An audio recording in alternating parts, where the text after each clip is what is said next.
You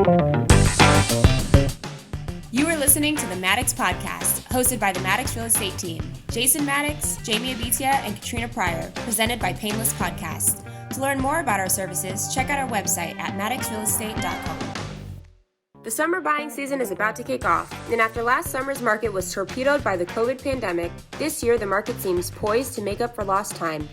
Demand for Bay Area homes is continuing to rise while inventory struggles to keep up, creating one of the bigger seller markets seen in recent history. With prices at an all-time high and competition as fierce as ever, the Maddox team is here to give you the tips and insights to help you successfully navigate this wild Bay Area housing market this summer. Welcome to our podcast today. Hey, we got Robert Ring in the house. Hello.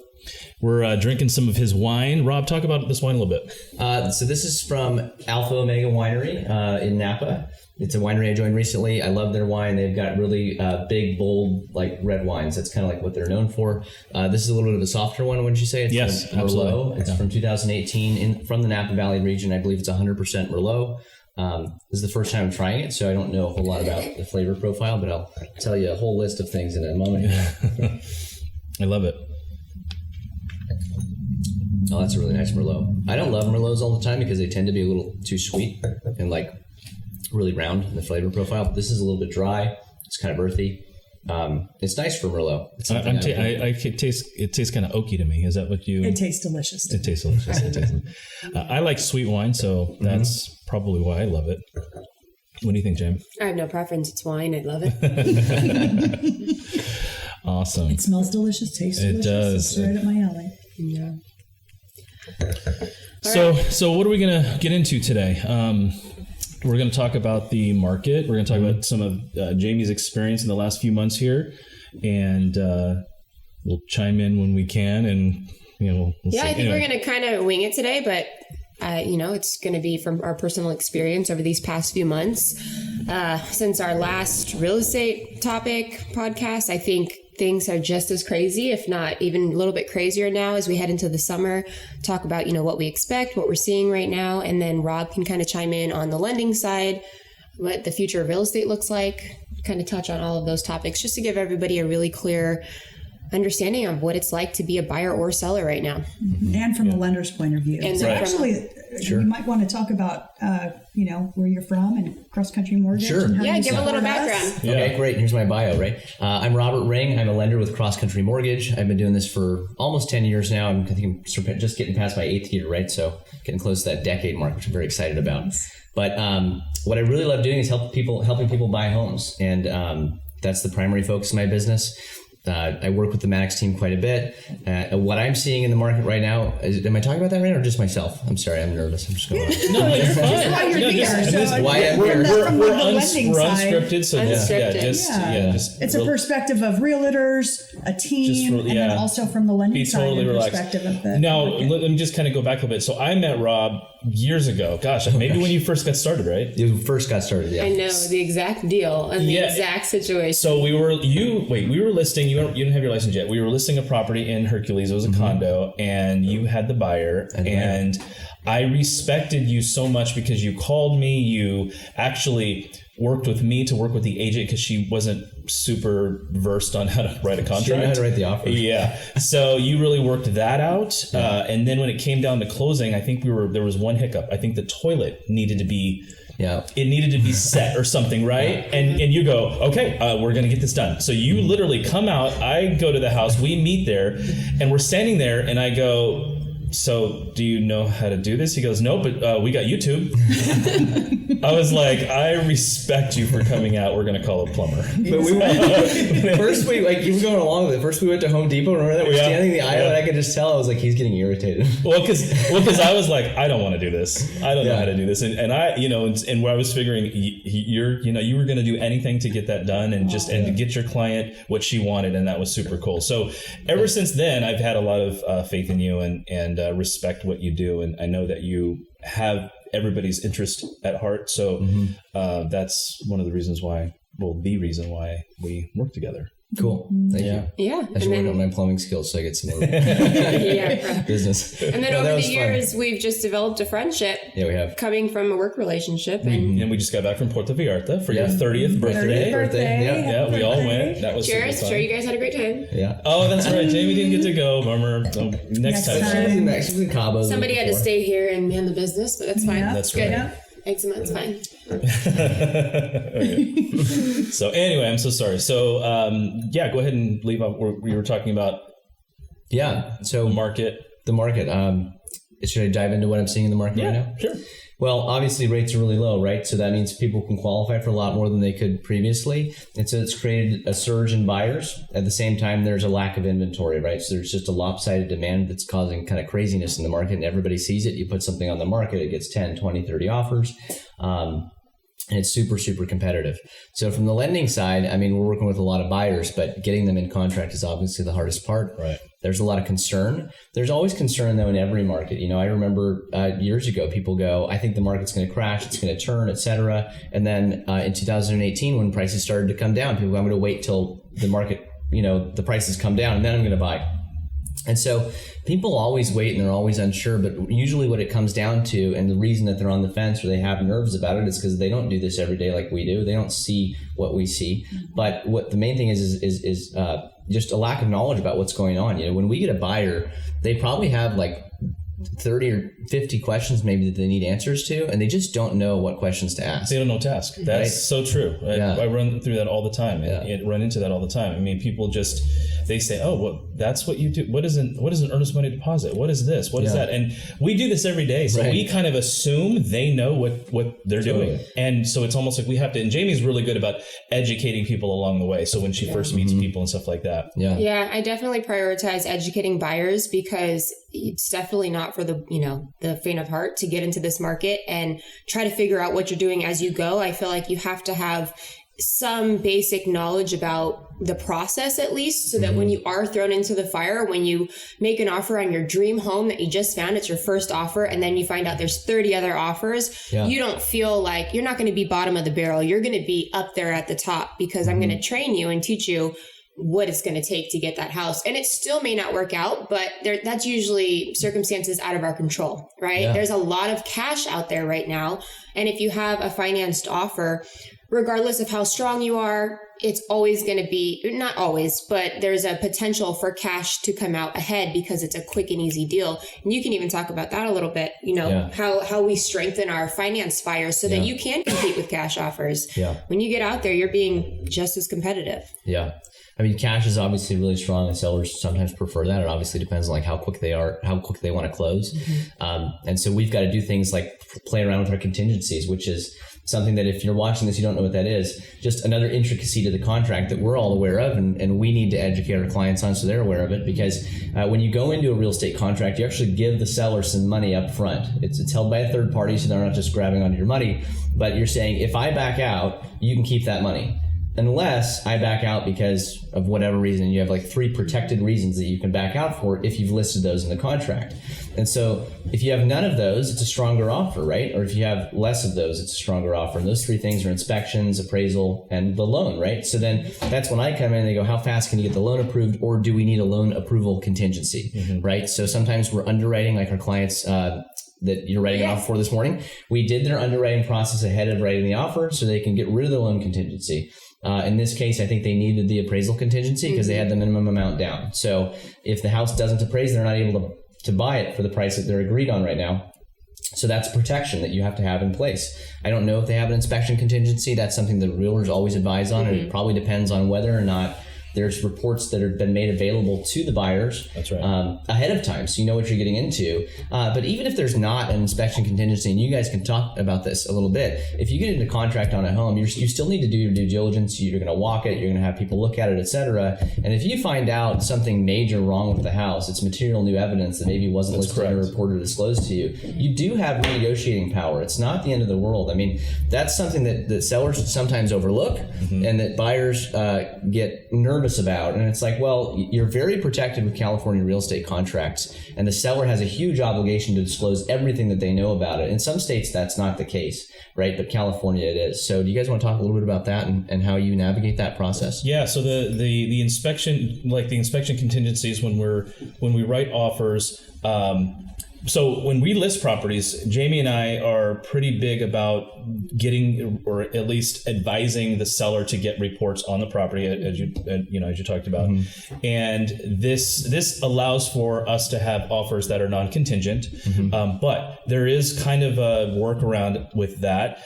If somebody comes in and finds something new, or the seller doesn't disclose something, then that's kind of we can't really hold that, right? Yeah. I mean, we have to negotiate at that point. Yeah. So that's why we work with inspectors who are very good, very diligent about what they do, so that we don't miss anything, right? Mm-hmm. So I mean, it's huge. Let me go ahead and. No, yeah. Carrying on the listing side of that, I think it's really important for sellers to not only disclose everything they know, but we are big proponents of getting inspections up front, because when it does come time to take offers, there are going to be buyers out there that know it's competitive, that know they're up against 20 other people, and they're going to say, what can I do to make my offer stronger?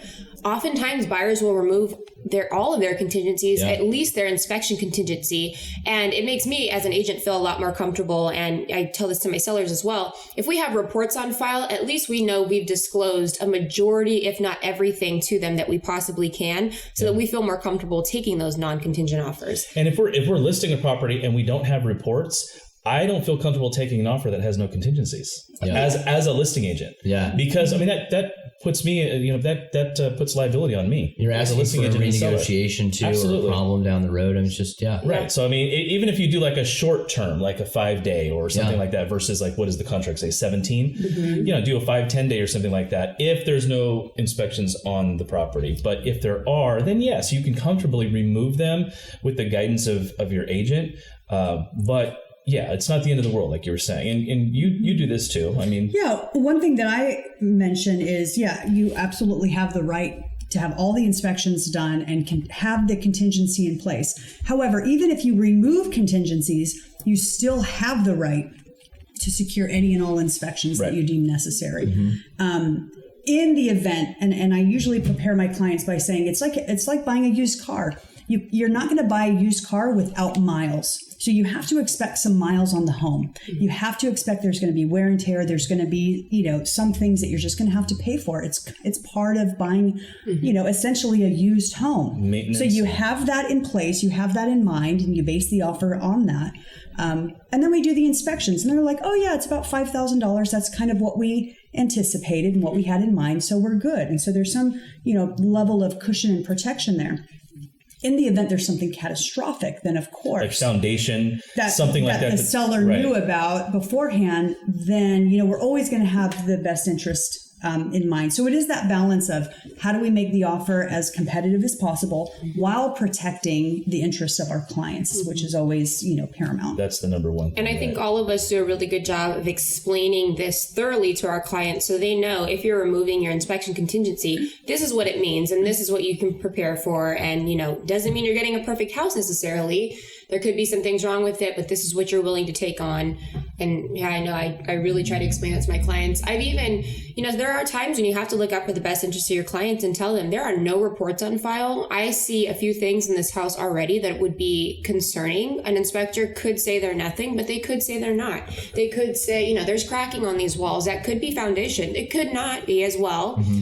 But, it's really challenging when you're going up against people that will do anything to get a home right now.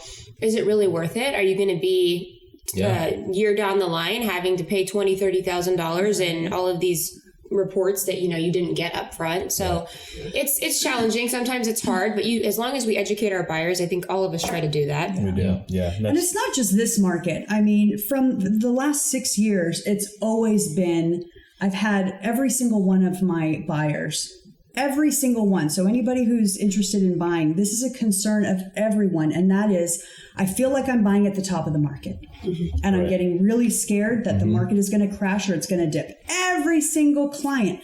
One of my favorite stories is a client that I had. We got to the very end of the contract, literally a week before closing. And he says, I'd like to meet you at Starbucks. So we're sitting at the Starbucks here in Hercules.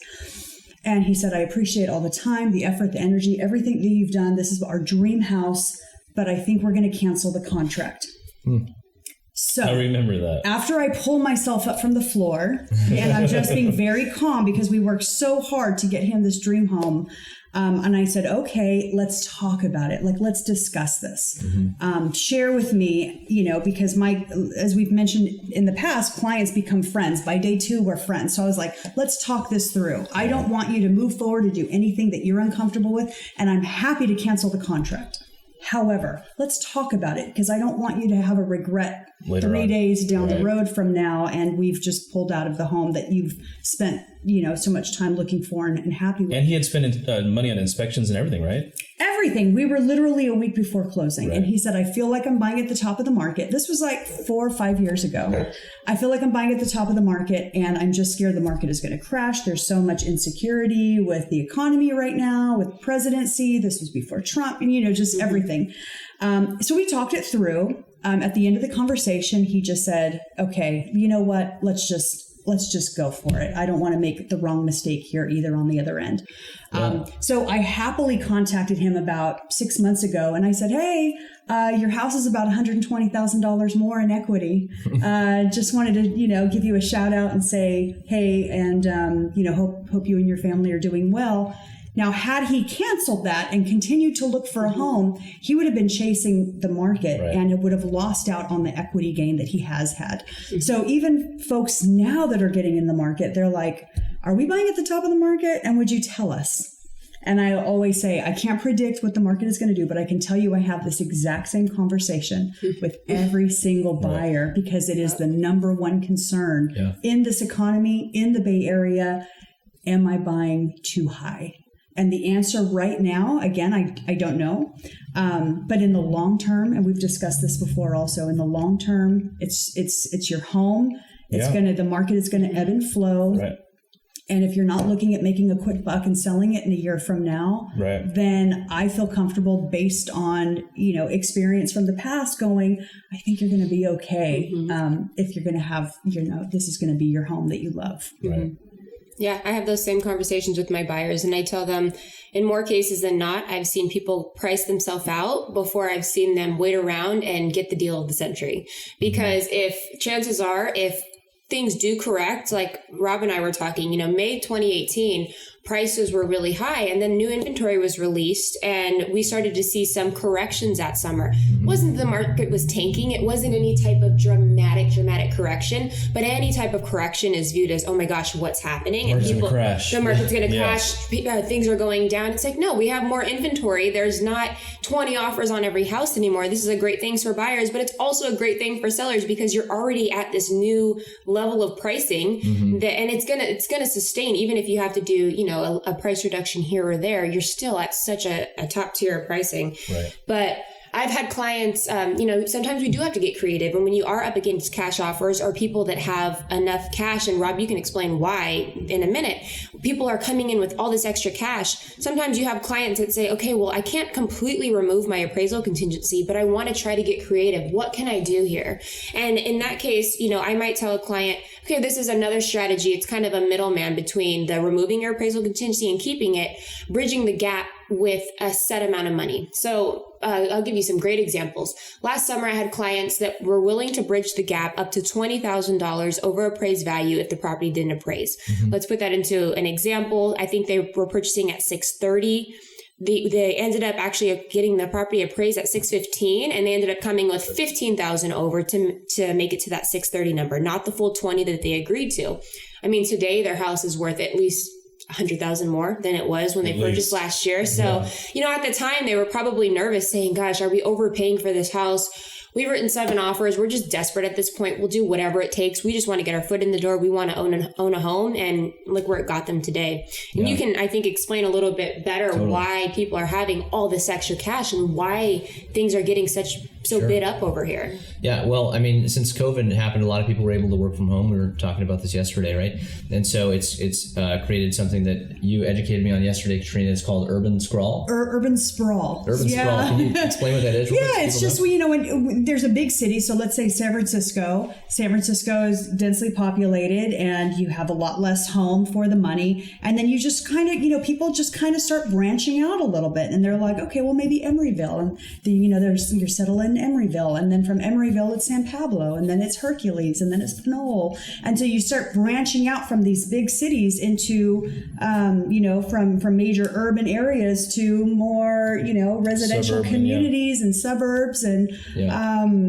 and we see it happen all the time. And now it's more and more, it's progressing because people are able to work from home. They don't have to, be in the city of San Jose or the city of San Francisco. They're able to work in their company, right? That it may happen to be in San Francisco, but they can do that in Hercules. Right. So they can take their $150,000 engineer income that used to, mean they'd have to commute into Fremont or Sunnyvale or San Jose, whatnot, and spend $4,000 a month in rent, and they can take that and apply it to a mortgage in Pinole, Concord, Pleasant Hill, Hercules, spend the same amount and be a homeowner, whereas that was a little bit of an insurmountable task with that salary. Right. And so it's like you said, but that drives prices up, because if you go back in time, that wasn't so much the case. I mean, the farther you got away from these major metropolitan areas where there was a high concentration of high-paying jobs, you had the home prices went lower and lower because the jobs in the areas like Concord used to be agricultural. It used to be covered in citrus farms, right? Yeah. When I was a kid, homes in Concord were less than $200,000, so it's like, I bought into Concord when my house was around $550. You helped me buy. I think if I sold my house today, it would sell for $900, and I've owned it for like 4 years. It's absolutely insane. We love his house. We go there for dinner all the time. It's so fun. I love my house too. It's great. I was glad I bought when I did. But it's causing that competition. But you still have the buyers that were out here that live in Pinole, that live in Hercules, that live in Concord. So when we've got our first time home buyers that are going out into Concord trying to make their initial bid, they're not coming from their Google job in Sunnyvale paying $4,000 a month in rent. I mean, they have good jobs, but they're more representative of the economies that we live and work in out here. But they're competing with people that work for Tesla and just got paid out on a stock share because they got unrestricted stock. The golden handcuffs came off, as they say, It's different things like that. So the competition is a lot higher because now all these people that have a ton of money and really high paying jobs can move wherever they want, and there's no reason to be in some of these cities. Some of these cities aren't even very nice to live in, Like certain parts of Oakland are beautiful, certain parts are not pleasant to be in, but people were spending tons of money to be there because it cut their commute in half, right? And so you'd see certain areas of Oakland that were like gentrifying just rapidly overnight.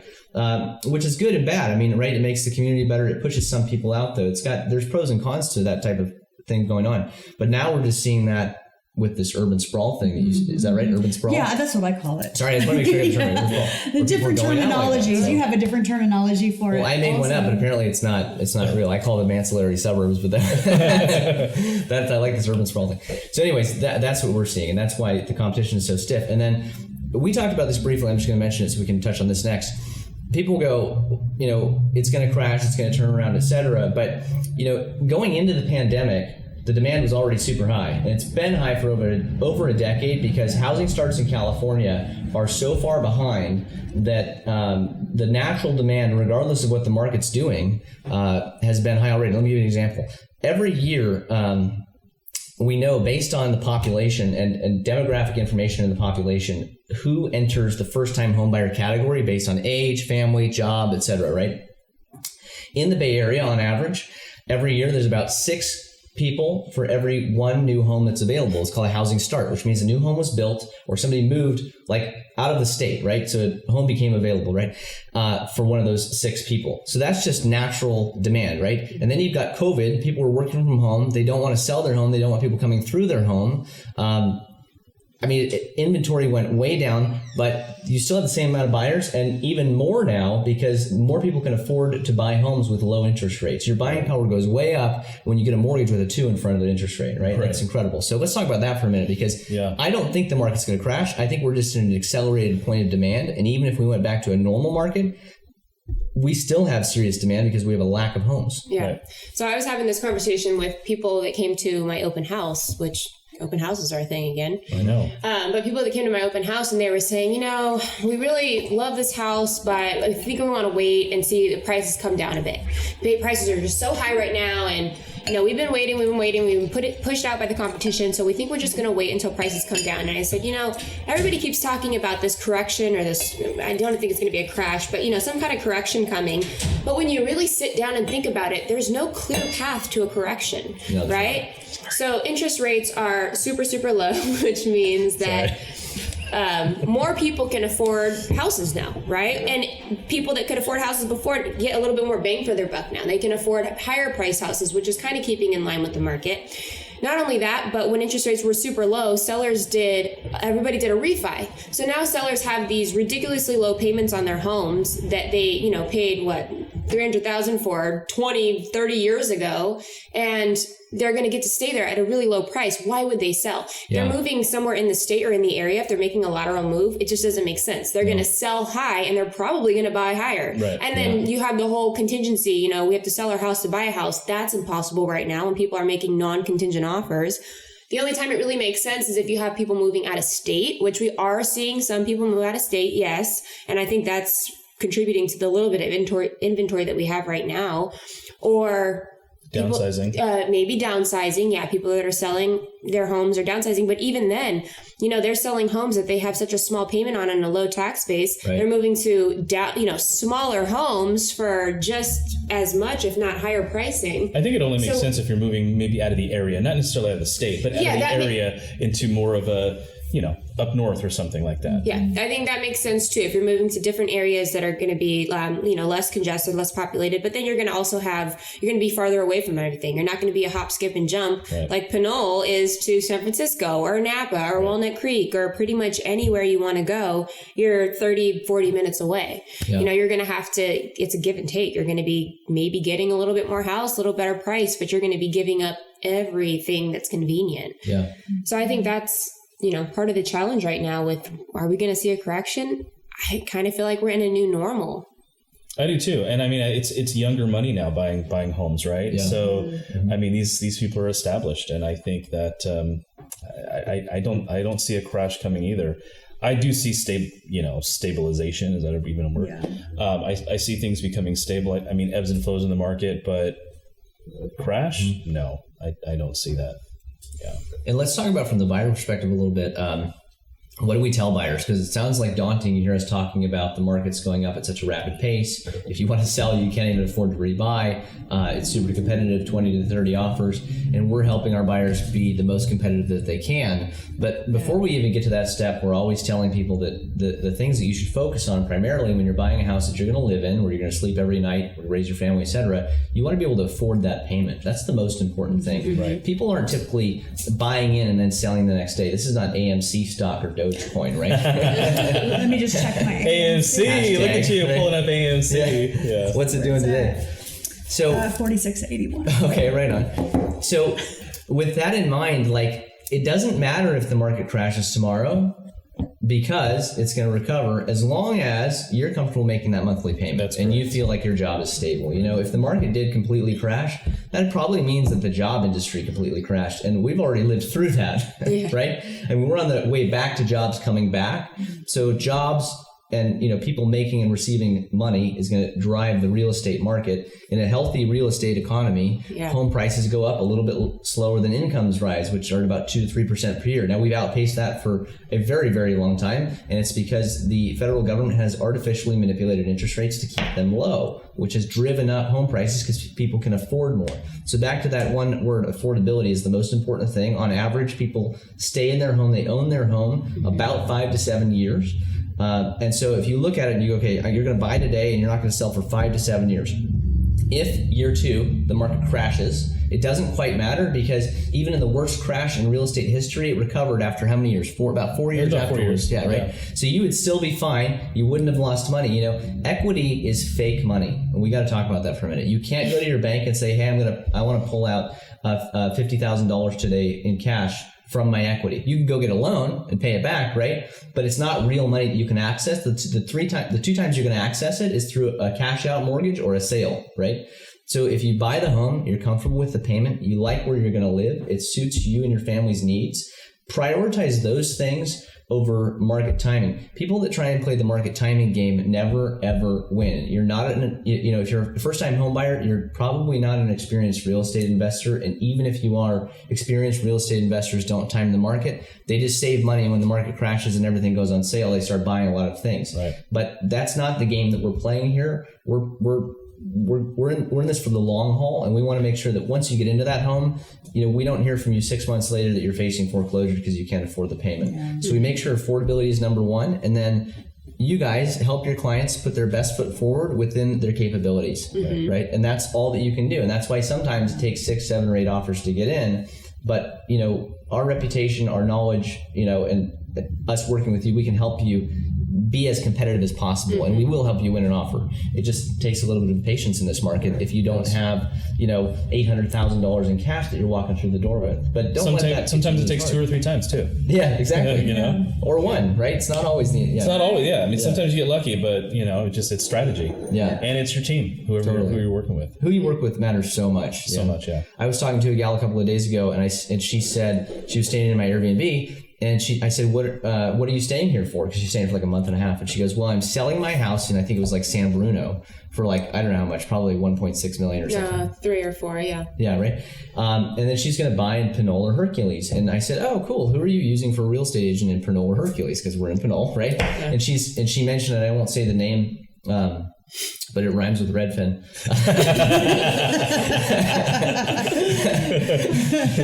I said, you should talk to, I think I referred her to Jamie. I was like, you should talk to Jamie because Jamie knows Pinole and Hercules really well. And you won't always get the best service. And this is not a dish on Redfin. There are some great Redfin agents, but Redfin is a discount brokerage. At the end of the day, they're a tech company and a discount brokerage. And discount brokers, their value proposition is money, right? We are less expensive per se.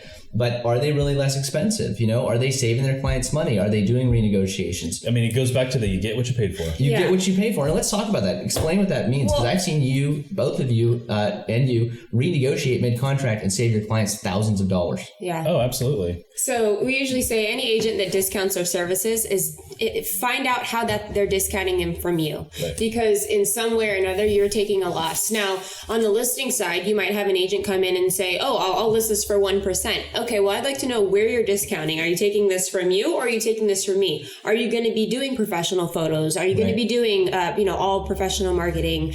Are you going to be whatever it is, building websites and this and that, and disclosing or helping me disclose everything, creating even like disclosure files? You don't know how many agents still don't have just normal tools that we use every day. They still don't provide access to them, and it's really hurting their sellers, because I've had situations where buyers, if they don't see reports on a property, they'll skip over the property because they don't know enough about it. Right. Yeah. Right. So we want to make sure we're having everything up front. Our marketing and everything is very professional. And that's all included in it's our basic standard services that we provide anybody. So what did this person say then when she talked to you? Because, she mentioned something about not caring about the cost, and she's going through that same discount experience on the sales side. So it was actually a really cool conversation. We were talking, and right away she was telling me a little bit about her, what they're doing on the listing side. They're listing next month, and this is what my agent's doing. And I said, okay, well, and I started asking her questions that she didn't have answers to. And I said, are you providing reports? Are you doing this? How long are you staying on the market? Because the number one thing I've noticed about these agents from this company, and I've had personal experience with this, is that I'll give you a great example. So I had buyers offering on a property from this company, and the agent within 2 days messaged me and said, we already have offers coming in. If you want a shot, you better submit something tonight. How many offers are you coming in? I think at least 2. You've been on the market for 2 days and you have 2 offers. Don't you think that if you took offers next week like you had planned, you would have a ton? And this is just basic knowledge. Me thinking, why would you be taking offers so soon? She goes, well, just get something to me tonight. We're going to make a decision soon. And I said, well, why? How come you don't want to wait? Like my clients, I'm going to try to get them in tonight, but you're pushing everybody. You know, you don't think you should spend more time on the market? And she goes, I just want to get this over with. I have tons of listings coming up because Redfin feeds their agents listings. I have tons of listings coming up and I just don't have time for this. I need to get it in contract. And you see this, oftentimes you see these agents that are like, I sold your house in 2 days. Well, is that really beneficial to your seller? It's not. No. You sold it in 2 days. How many people didn't even get the opportunity to view the home? Yeah. Because when you're on the market for, you know, a minimum, I say like a minimum of 10 days, usually 2 full weekends plus a full week of showings is what I like to do, and then take offers.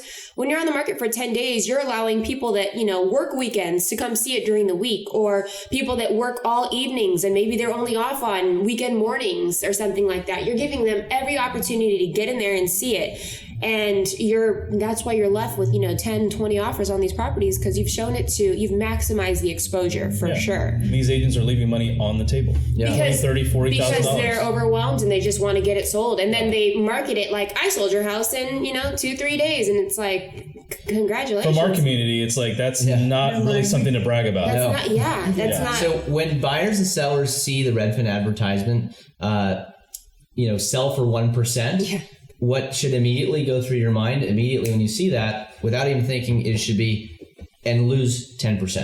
Right. So that's the other thing that we actually that I talk to people a lot about is, you know, when it comes time to negotiations, if this person can't negotiate for themselves, if they can't negotiate their own, you know, whatever, then what does that say about what they're doing for you? Yeah, you might be saving 1.5%, 2%, whatever it is. You might be saving a couple percent, but when it comes time to negotiating offers, are you leaving $10,000, $20,000, $30,000 on the table overall? Like, was it really worth that 1.5%, 2%? Wasn't. So that lady that spoke to you, she made a comment. She made a comment. She said, you know, just from our conversation now, you're not even my listing agent. You've given me so much knowledge on the listing side that I now feel like I know what to ask because I didn't know before. Right. And not only that, but your, you know, local experience, and you'll know the markets really well. Because I was telling her about, you know, homes on average are selling between 7 to 10% over asking in Pinole and Hercules, and that's just on average. And then giving her prime examples on if it's turnkey, if all the upgrades are done, you can expect it to be up to 15, 20% at times. Yeah. Different things, and these are numbers that I run. This isn't just charts I'm reading online. Like, I personally run my numbers every couple of weeks. I make sure I'm in the know on different markets, because then I know when buyers are going to compete, what it's going to take to be competitive. Totally. Yeah, the house might be listed for $599, but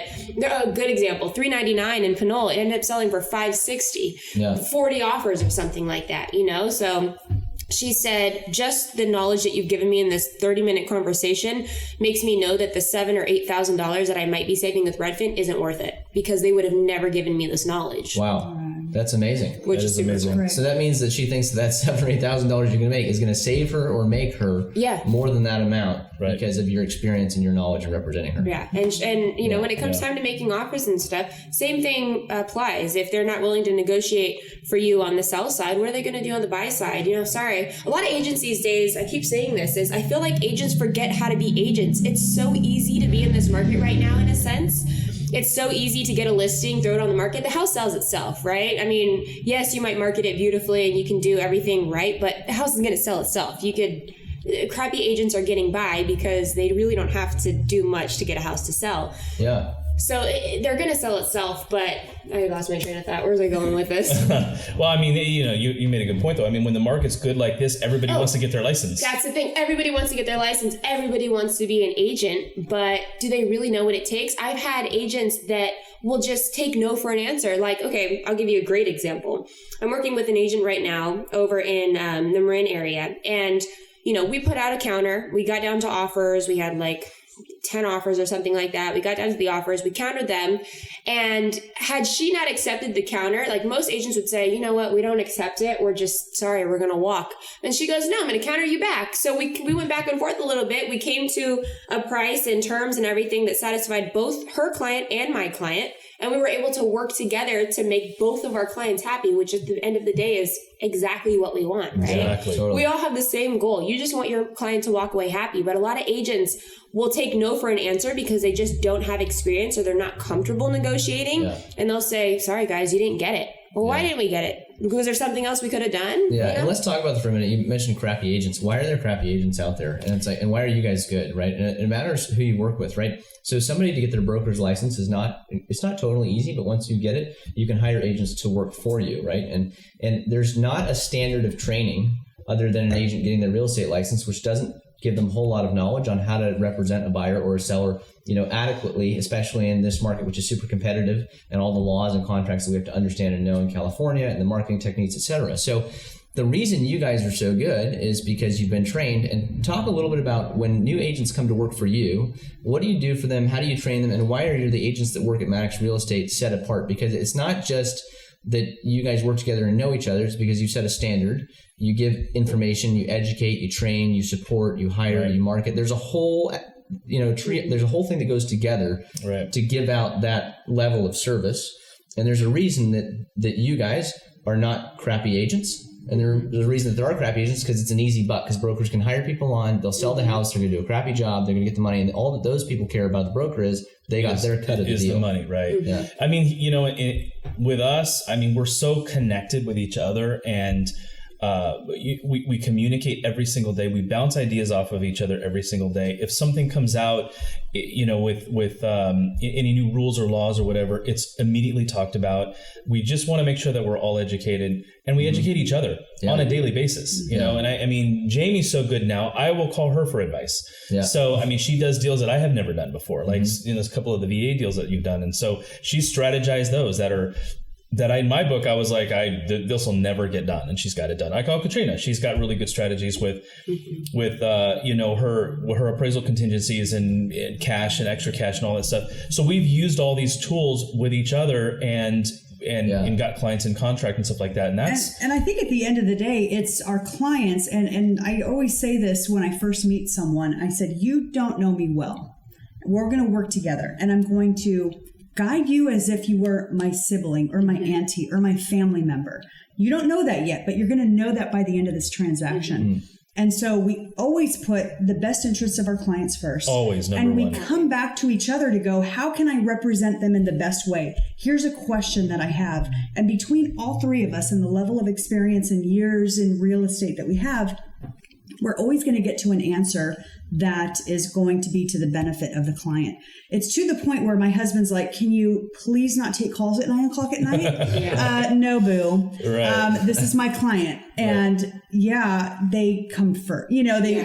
Family time is family time. But really at the end of the day, it's like, this is a huge transaction. This is somebody's biggest investment of their life. And they have a question, I'm going to be there. And we all are this way. We're going to be there to answer it. Right. And if we can't answer it, we're going to find somebody amongst ourselves or somebody else outside of us that can, so we can provide that type of experience and education that's going to help them make the best decision and transaction possible. Yeah, I think one of the biggest things we've always said is that we're in this business to be relational, not transactional. Right. That's the number one thing. That's our number one rule. So like you said, I've always told my clients, I treat my clients like my family. If my sister or my brother is getting into a deal, I'm going to give you the same advice that I would give them. And sometimes it's not always the advice that's going to lead to us closing escrow, right? It's not going to lead to us seeing this deal through. It's now we have this information, we're going to have to, figure this out. And I may suggest that you pull out. If I don't really think this is a good opportunity for you, I'm going to let you know. I'm going to be honest. And it's not always the easy conversation to have, but it's, I think, the most respected one. Right. Yeah. People really respect when you're honest with them. Yeah. And, going back to not being transactional, there's a lot of brokerages out there, and kudos to them. There's a lot of great people out there that are all about numbers and beating and competing with each other and, awards here and there. And we've just never really been like that. I think number one, we not only prioritize our clients, but we prioritize happiness. Yep. That's why you see us all the time, out to dinner together. We really love each other and have a good time together. And, we vacation together. They just went on a trip I was supposed to go with, Support of Vallarta with Rob for his birthday. But, we build these relationships and we really do enjoy each other's company. We enjoy our clients. We've been on a cruise with our clients. We go out to dinner often with our clients. We go to their house to hang out. We're friends with these people and our reputation matters. Yeah, and I think that's what does separate us. Right. I just had a client recently, and I could tell she loved the yard and she didn't love the house. And so I told her, and I'm watching her, and I know her well enough because we've done a couple transactions together. I go, I just don't feel like you're feeling it. Like, there's an emotion, there's a feeling in a transaction. And she's like, I love the yard. And I go, but are you buying the yard? Or are you buying the house and the yard? She's like, I'm buying the house and the yard. And I go, how do you feel about the house? And she's like, I don't love it. I'm like, then this isn't the right house for you. Mm-hmm. And later on, she texts me back and she's like, thank you for having my back, because you could have totally pushed this transaction and I might have bought it. But now I feel like, I can trust you completely because you're able to tell me, no, this isn't the right house for you. Yeah. And I knew that it wasn't. I just wanted I wanted the yard, and that wouldn't have made me happy in the end. So, and then kind of going back to what you were saying, Rob, earlier, so what we do is we don't have number goals. We have relationship goals. Yep. So how many relationships can you create? Because I truly believe if you create relationships and you put the client first, the money will follow. But don't focus on the money, because that's a transaction, right? Yep. Focus on your clients, do the right thing. Your clients will love you for that, and we will sleep at night. Great. Yeah, that's the biggest thing. Yeah. How do I sleep at night? Best believe when something's going awry in a transaction, sometimes you can't always have an answer right away, and I'm a fixer. So I'm like, how do we figure this out? What are we going to do to get this solved? Whether it be something came up in an inspection, or, there's something that we just didn't foresee happening. And it's how am I sleeping at night? Did I handle this to the best of my ability? Are we, do we have a clear path to how we're going to take care of this or handle it moving forward? We may not have an answer today, but will we get this figured out by the end, and things like that. And then going back to what you're saying, what distinguishes us from these crappy agents, as I use, but I think it's again that we have our client's best interest in mind, and a lot of agents out there are doing it for themselves. They're doing it so that they have numbers to show for it, and that they can close deals, and that they can look good to their broker or their brokerage, or they can market themselves. Right, market themselves online. Everybody needs to make money, so you can't fault them for it. No. But they don't have the right leadership in place. Right. And to summarize what you guys have been saying is all of you now have quite a bit of experience. So you've come to a level where mastermind is really important, and you help each other. It's kind of like you're sharpening each other's tools. Absolutely. Right? We coach each other all the time. Yes, you're coaching each other. That's huge. And then, of course, if any new agents or younger agents or more experienced agents would join the fold, they're going to get all of that as well. Right. And that's why you keep a higher standard. And at the same time, you're not going out there focused on your commission and your money, which some people are, but the leadership and the tone that you guys have set within this group especially is that it's not about the money, the client is more important, right? Mm-hmm. So, and you prioritize that, and that really shows, like you mentioned in your story. People trust you because they realize, and it goes, people can tell, even with me, because like sometimes I can tell, like if I'm not prioritizing my client's best interest or going in it with the attitude of I'm just here to help you, they can tell, like my ego might get in the way, and it doesn't translate well. So I always have to tell myself and remind myself, I'm here to help the client. Mm-hmm. And it doesn't matter the size of the financing or the loan that I'm getting the person, whether it's $3 million or like right now I'm doing a loan for $75,000. If you want to know what the commission is on $75,000, it's like $5. It's like $5. Don't even ask, right? It's terrible. But I'm very happy about the $75 transaction because it's important. It's for an elderly woman who's on limited income, who needs to save money and get out of a 7% rate mortgage, right? Jeez. And there was some disputes within the family on how to do this mortgage. And one sibling called me and said, the other one wants her to do cash out. Is this whole thing, blah, blah, blah, right? Mm-hmm. So then I got to help these people. So it's like, let's call a meeting, right? And so I didn't tell them that I was familiar with the gossip around the situation, but I sat them down and I said to the lady, I said, I don't recommend that you take cash out of your home. I said, you're elderly, you're retired, you have limited income, and we've discussed a strategy that's going to give you a payment that works for you. She didn't need the cash. One of her kids did. I said, your kid doesn't need to utilize your home to get cash for this to work well for you. And I just don't recommend it. If something happens to your kid, his business, there's now an attachment to you and to your home. And it's risky for you, right? And so I just said, I'll do at the end of the day whatever you want me to do.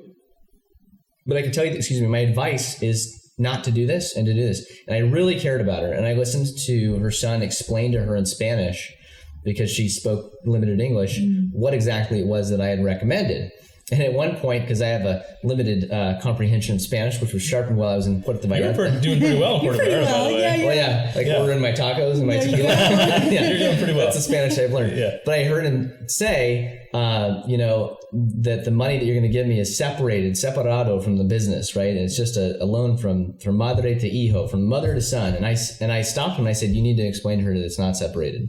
There's a forensic paper trail of the money going from her house to her bank account to your bank account to your business, right? And if somebody wants blood and they want to sue you, they can see that you got funding from your mother's home. And you need to explain that. It's wow. I said it's conectado. Yeah. Right. Right. And so and I don't think he meant poorly by it, but he wanted the money, right? And so he re-explained to her, and now understanding that I knew what he was saying for the most part, that it's connected and there's a liability. And then I said to him, what is your biggest concern? And we just delved deeper into this again, because I wanted to help them. I didn't want to just screw him out of his ability to get money from his mom's house. I mean, it was going to be cheap money for him. It was going to help him a lot. I said, why do you need the money? And he explained, well, I've got a business loan and it's like at 17%. I was like, dear God, why do you have a business loan at 17%, right?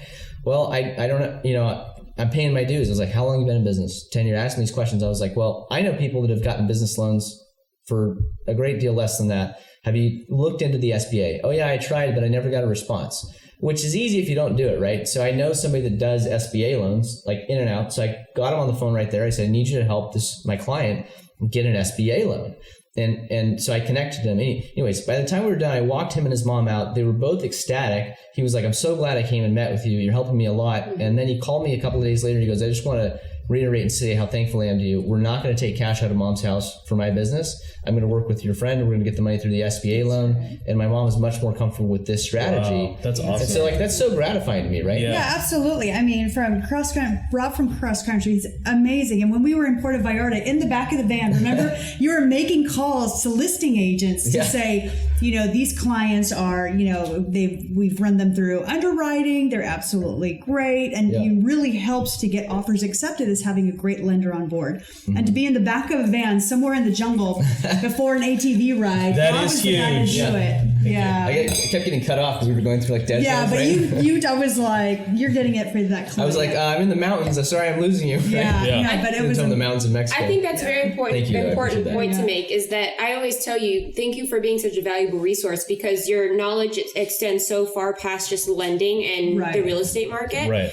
You're just a valuable resource and you really do like to help people. And I want people to understand that when we refer clients to you, it's not because you're our friend. You're our friend because of how you do business. Well, and then Rob also did my refi on my own personal property. Yeah. So it's not just referring out clients because there's some kind of connection. He works for us I'm trusting on a personal him with level. My own home. Yeah, same thing for us. He just said our refi, but it's because we actually trust you, and that's why we trust sending clients to you, not the other way around. You're not our friend that's asking for business. And I see that a lot in this industry. Yep. Agents who are friends with lenders and they refer all their friends to this lender because they're truly friends. They might have went to school together and they're all crappy. So no, this is somebody who's like, you just did my loan and you did an amazing job.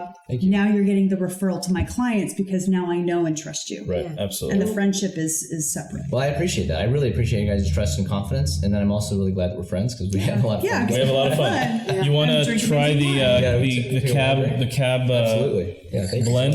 Sorry. Drink your last sip so you can have some. Don't say no. I know. So I feel like we've touched on a lot of great topics today. I think we kind of caught everybody up to speed with what the market's doing and, a lot of pros to being a buyer, a lot of pros to being a seller right now. Mm-hmm. In summary, I would say as far as buyers go, as long as it's the right time for you, it's always the right time. Yeah. Don't worry about, what's going to happen next month, next year. As long as you can get in your house and you're not putting yourself into a tough spot financially, making your payment, real estate is the best investment that you can ever make. As for sellers, it's an incredible time to be a seller, and we could really use the listings just in general. So please, if you're thinking about moving, and you have a plan, do it because there's such a lack of inventory and there's so many ready, eager buyers out there. And have that team. I can't stress that enough. Have that team behind you that's going to do the right thing. Yeah. Absolutely. Hey, before we end, we talked about the Alpha Omega wine. I know you know a lot about this one. Can you tell us about? Well, I don't really know a lot about it, but I know that it's so Prisoner does a blend. This is the Cabernet blend. You love Cab. Yes, I do. I love a sweeter wine. This is, I'm not a huge Cab fan. I love this wine. And I think it's probably because it's blended. But Prisoner in general, I mean, I just love their wine. We drink a lot of Prisoner. We drink a lot of Prisoner. You've heard about Prisoner on They got a beautiful podcast. winery. So the Prisoner and Bocce are the two that I bounce back and forth from. I mean, that's just kind of our go-to wine, right? Little disclaimer, I feel like we have this wine about real estate podcast and people think that we actually know what we're talking about as far as wine goes. We don't know much. It's really just know, a right? way for us to share our favorite wines and to be able to drink. And I don't know why I like them. They're just delicious. Amazing. But I mean, these wineries are super cool. Like if you Prisoner is beautiful. Isa Tui is beautiful. Yeah. You can go do wine tasting there. Yeah. We go all the time. Yeah, we really do enjoy these experiences, but wine was just a way so that we could, have it's a reason just to pairing drink. what we love the most. Right. And And that's you give us an real excuse to estate, drink. Yeah. Real estate and wine. That's very true. Absolutely. So, thank you for joining us. Cheers, everybody. Cheers. Maddox Real Estate.